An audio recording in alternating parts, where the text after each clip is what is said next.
गर्भवती बहू, जादुई हैंडपंप। सीतापुर एक बहुत ही खूबसूरत सा गांव था। उसी गांव में रतनलाल नाम का एक आदमी रहता था। रतनलाल की एक ही बेटी थी जिसका नाम भूमि था। भूमि बहुत ही खूबसूरत लड़की थी। खूबसूरती के साथ साथ वो बहुत चालाक, चुस्त और दुरुस्त भी हमेशा रहती थी। लेकिन भूमि के पैदा होते ही उसकी माँ भगवान को प्यारी हो गई थी, जिससे सारे लोग भूमि को बहुत बुरा भला कहते थे। ये कहते थे कि पैदा होते ही अपनी माँ को ही खा गई। ये लड़की बहुत अपशगुनी है। लेकिन भूमि का पिता रतनलाल हमेशा अपनी बेटी से बहुत प्यार करता था, कभी उसकी माँ की कमी महसूस नहीं होने देता था। उसके पिता ने दूसरी शादी भी नहीं की थी, क्योंकि उसको इस बात का डर था कि अगर वो दूसरी औरत से शादी करेगा तो वो भूमि को अपनी सगी माँ के जैसा प्यार नहीं करेगी, जिससे भूमि को दुख होगा। गांव के सभी लोग भूमि को बुरा भला कहते थे, लेकिन भूमि सबसे बहुत अच्छे और प्यार से बर्ताव करती थी। सारे लोगों की बहुत इज्जत करती थी।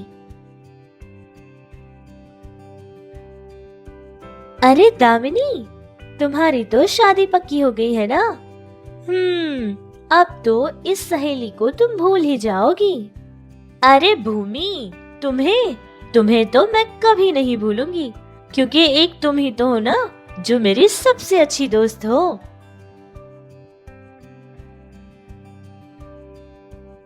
देखो भूमि, अब दामिनी की शादी पक्की हो गई है। तुम उससे दूर ही रहो, यही उसके और तुम्हारे लिए भी ठीक रहेगा, क्योंकि गांव में सारे लोग तो तुम्हें अपशगुनी कहते हैं ना। लेकिन मेरी बेटी तो तुमसे तो बहुत स्नेह रखती है, लेकिन जब से उसकी जिंदगी में तुम आई थी तब से वो हर काम में पीछे हो गई है। लेकिन भगवान की कृपा से बहुत अच्छे घर का रिश्ता आया है हमारी बेटी के लिए। मुझे डर लगता है कि तुम अगर उसके पास ही रहोगी तो उसके साथ कुछ बुरा ना हो जाए। देखो भूमि, अगर तुम अपनी सहेली की खुशी चाहती हो तो उससे दूर ही रहना। और हाँ, एक और बात, तुम ना उसकी शादी में भी मत आना। दामिनी की माँ की कही बातें सुनकर भूमि को बहुत दुख हुआ था, लेकिन वो किसी से कुछ नहीं कह पाई थी। इसलिए वो अकेली ही जाकर एक मंदिर के पास बैठकर रोने लगी। माँ, तुम क्यों मुझे छोड़कर चली गई हो माँ? मैं तो हर औरत में तुम्हारी परछाई ढूंढती हूँ, लेकिन मुझ में कोई अपनी बेटी नहीं देखता। माँ, मुझे तुम्हारी गोदी में सर रखना है और खूब रोने का मन कर रहा है माँ। एक बार मेरे पास आ जाओ माँ। सारे लोग मुझे अपशगुनी के नाम से बुलाते हैं माँ, जिसे सुनकर मुझे बहुत दुख होता है माँ। लेकिन मैं फिर भी वो सब बर्दाश्त कर लेती हूँ। लेकिन तुम्हारी कमी मुझे बहुत महसूस होती है माँ। प्यार से बात करने वाली, प्यार से खाना खिलाने वाली, दुख हो या सुख हो सब कुछ सुनाकर अपने गले लगाने वाली एक माँ ही तो होती है ना माँ। तुम क्यों मुझे छोड़कर चली गई माँ? ये सब कुछ देखकर तो मुझे भी लगता है कि मैं सच में अपशगुनी हूँ माँ। मुझे बहुत रोना आता है माँ। इस तरह रोती हुई भूमि बहुत देर तक वहीं पर बैठी रही। एक दिन रतनलाल का एक बहुत अच्छा दोस्त, जिसका नाम श्याम था, वो उसके घर आ जाता है और रतनलाल श्याम मिलकर बहुत सारी बातें करते हैं। अरे यार श्याम, तुझसे तो बातें करके बचपन की यादें ताजा हो गई यार। तुझे याद है हम कितनी शरारत करते थे बचपन में? पता नहीं जिंदगी कहां से कहां पहुंच गई है। हाँ यार रतन, उन दिनों की तो बात ही अलग है। अच्छा ये बता, क्या तेरी बेटी भूमि के लिए कोई रिश्ता ढूंढा कि नहीं तूने? अरे मैं भी तो यही चाहता हूँ यार कि जल्द से जल्द मेरी बेटी की शादी करवा दूं। कोई अच्छा रिश्ता अगर तुम्हारी नजर में है तो बता देना मुझे। अरे यार बाद में क्यों, अभी बताता हूँ। शांतिपुर जो है ना, वहाँ एक बहुत अच्छा लड़का है। सुना है वो घर के लोग भी बहुत ही अच्छे लोग हैं। पैसा जायदाद सब कुछ है उनके पास। और तो और उन लोगों ने कहा था कि दहेज में 1 रुपया भी नहीं लेंगे वो लोग। उन लोगों की बस यही मांग है कि लड़की अच्छी होनी चाहिए। मुझे पता नहीं क्यों, लेकिन हमारी भूमि के लिए ये रिश्ता बिल्कुल ठीक लग रहा है यार। अरे मेरी बेटी खुश रहेगी, इससे बढ़कर मेरे लिए और क्या बात होगी। मैं तो बस हमेशा उसकी खुशी ही चाहता हूँ। इसके कुछ ही दिनों बाद लड़के वाले रतनलाल के घर आए थे। भूमि को देखते ही उन सारे लोगों ने भूमि को पसंद कर लिया था। फिर कुछ ही दिनों में भूमि की शादी भी हो गई थी। भूमि की शादी के बाद अपनी सास में वो अपनी माँ को देखती थी।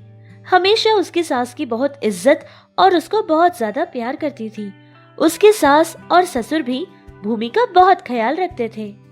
शादी के बाद सब कुछ बिल्कुल ठीक था, लेकिन अचानक उनके गांव में अकाल पड़ जाता है। सारे नदी, तालाब, कुएं और हैंडपंप जैसे सारे पानी की चीजें सब कुछ सूख गई थी। उनका गांव बिल्कुल जंगल की तरह लग रहा था। भूमि के सास ससुर के खेत, जंगल, बाग सब कुछ सूख गए थे। उनको एक बूंद पानी का भी नहीं मिलता था। उनके गांव का हाल बहुत बुरा हो गया था। ठीक उसी समय भूमि भी मां बनने वाली थी। धीरे धीरे भूमि की सास राधा का प्यार अपने बहू के लिए कम होने लगा, क्योंकि शादी के बाद बहुत सारे लोगों से उसने ये बात सुनी थी कि भूमि एक अपशगुनी है। वो जहाँ भी कदम रखती है वहाँ बहुत सारा नुकसान हो जाता है।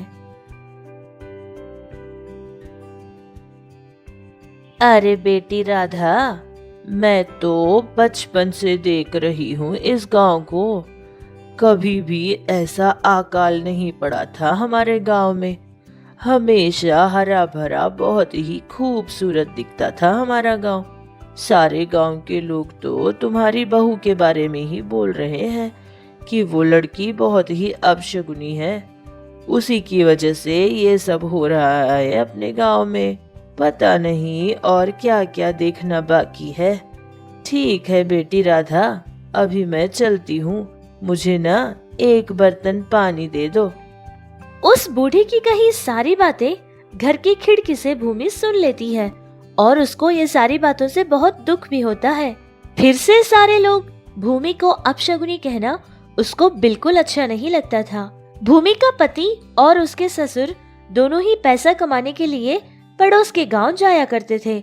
बहुत मेहनत करके पैसा कमाया करते थे और हफ्ते में सिर्फ एक बार ही घर आया करते थे। दिन ब दिन उनके गांव की समस्या बढ़ती ही गई। उनके गांव में कहीं भी उनको एक बूंद पानी का भी नहीं मिलता था। भूमि के घर के पीछे ही पानी का एक कुआं रहता था, लेकिन वो भी सूख चुका था, जिससे उनको घर में पीने के लिए भी पानी नहीं मिलता था। अरे भूमि, घर में तो पीने के लिए भी एक बूंद पानी का नहीं है। हमारी खेती में वो जो पुराना हैंडपंप है ना, उसके पास जाकर पानी ले आओ। मैं ही चली जाती थी, लेकिन मेरे घुटनों में बहुत दर्द हो रहा था। तुम जाओ और पानी लेकर आ जाओ। बाहर जाओगी तो तुम्हें भी अच्छा लगेगा। पता नहीं किसकी बुरी नजर लग गई है हमारे गांव को। भूमि गर्भवती थी, लेकिन फिर भी वो पानी लाने के लिए बहुत दूर चलकर जाती है। धूप भी बहुत ज्यादा थी। वो उस पुराने से हैंडपंप के पास जाती है।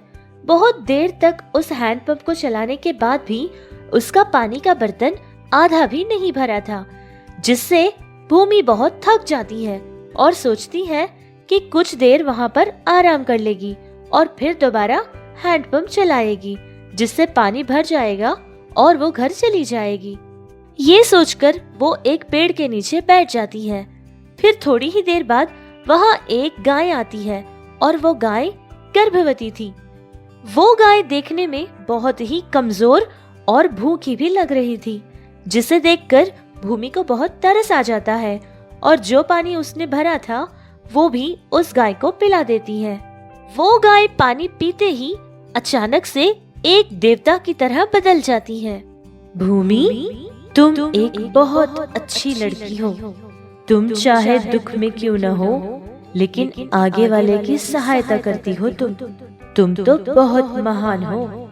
सारे लोग तुम्हें अपशगुनी कहते हैं और इस बात का दुख भी तुम अपने मन ही मन में रखकर रोती रहती हो और हर एक से बहुत प्यार से बात करती हो। लेकिन आज के बाद ये सारे लोग तुम्हें अपशगुनी बुलाना छोड़ देंगे।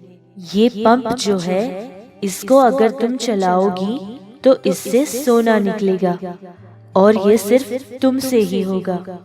आज के बाद इस गांव में अकाल नहीं रहेगा और पानी की समस्या भी नहीं रहेगी। ये मेरी तरफ से तुम्हारे लिए एक छोटा सा वरदान है और हमेशा मेरा आशीर्वाद तुम्हारे साथ रहेगा। इतना कहकर वो देवता वहाँ से गायब हो जाती है। उस देवता की कहीं बातें सुनकर भूमि बहुत हैरान थी। उसको शक हुआ था कि कहीं वो सब झूठ तो नहीं। ये सोचकर उसने एक और बार उस हैंडपंप को चलाया था। उसने हैंडपंप चलाना ही था कि उससे लगातार सोना आने लगा, जिसे देखकर वो चौंक जाती है और फिर वो सारा सोना ले जाकर अपने सास को दे देती है।